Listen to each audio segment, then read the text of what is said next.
The lien notice hit my mailbox on a Tuesday, and my hands shook so hard I dropped my coffee. 3 weeks earlier, none of this madness had even started, and I still believed in fair neighbors. My name is Travis, and I bought my house in Maple Ridge because the listing said, quiet, friendly community. Nobody warned me the real danger wasn't crime or traffic. It was a woman named Deborah Ashford. Deborah ran the HOA board like a queen running a tiny, furious kingdom of beige houses. It started small. A citation for grass, half an inch too tall. $50, due in 5 days. I paid it, laughed it off, figured every neighborhood has one uptight rule enforcer, right? Then came the mailbox citation. Wrong shade of black, apparently, though I'd never touched that mailbox. Then the trash can citation. Left out 4 hours past the acceptable window. Photographed at 6 a.m. Who takes photos of trash cans at dawn? Turns out Deborah did, personally, with a zoom lens. I started noticing her SUV idling outside my house some mornings. Engine running. Phone raised. My neighbor Priya warned me quietly. She targets people who don't attend her little coffee meetings. I'd skipped exactly one HOA social event. One. For my daughter's dentist appointment. That, apparently, was my unforgivable sin in Deborah's book of unwritten social contracts. The fines kept coming. Paint color. A hose left visible. A flagpole non-compliant by 2 inches.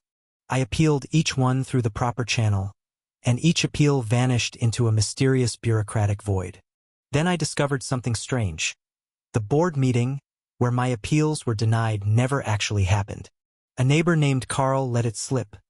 Deborah signed meeting minutes herself, alone at her kitchen table. No quorum, no vote, no witnesses, just Deborah, a pen, and a stack of blank forms. That was twist number 1. My denied appeals weren't decisions. They were forgeries, plain and simple. I started keeping a folder. Every citation, every photo, every date, every inconsistency, carefully filed. Meanwhile, the fines piled up to nearly $4,000. And a lien letter finally arrived. Pay in full within 30 days. It read. Or the HOA will initiate foreclosure proceedings. Foreclosure. Over grass height and a mailbox color. I read that line maybe 20 times. I called a lawyer named Gloria who specialized in exactly one thing. HOA abuse cases. She read my folder, went quiet, then said, Travis, I think we just found a gold mine. Turns out Deborah's management fee line item had tripled in 2 years. Unexplained, unaudited, unquestioned. Where was that money going? Nobody on the board seemed to know or dared to ask. Gloria filed a formal records request, demanding every financial document from the past 3 years. Deborah stalled for weeks, citing administrative delays, which only made the smell worse. Then came twist 2. The HOA's bank statements showed payments to a landscaping company that didn't exist. The address on file for that company was Deborah's own beach condo in Destin, Florida. She'd been billing the HOA for phantom lawn services and pocketing the difference for 2 straight years. I sat in Gloria's office, laughing in disbelief. She fined me for grass while stealing lawn money? We filed a countersuit, fraud, breach of fiduciary duty, and wrongful lien, all in one filing. The local news picked it up fast.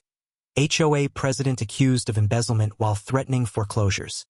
Reporters camped outside the clubhouse, and Deborah's smile finally cracked on camera. Live, unscripted. At the emergency meeting, a real one this time with actual witnesses, residents demanded her resignation. Twist 3. Her own treasurer, terrified of jail time, handed prosecutors a full trail of receipts. The county attorney's office announced formal charges: embezzlement, forgery, and fraudulent lien filing. Deborah was removed from the board within the hour, banned from HOA leadership for life. My lien was voided, my fines refunded, and the HOA issued a written public apology. Priya brought over a cake that said, "Congrats, you beat Karen," in shaky frosting letters. Deborah moved out of Maple Ridge quietly. 3 months later, no goodbye, no coffee meeting invite. I still keep that folder in a drawer. A reminder that patience, evidence, and truth always win.